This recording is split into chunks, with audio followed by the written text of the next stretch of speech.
I'm Mahanya and I'm studying in grade 7.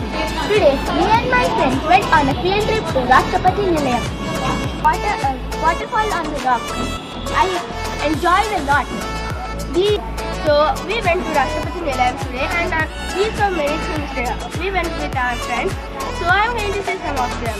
So Rashtrapati Nilayam is a place where President stays. So whenever President comes to India or Hyderabad, the President will stay there. So the guiders explained us so much and they guide us to where to go, where to come outside, where is exit, where is entrance. So we saw children park, Nakshatra garden, many portraits and fountain, music fountain, talking tree and so on. So we enjoyed so much.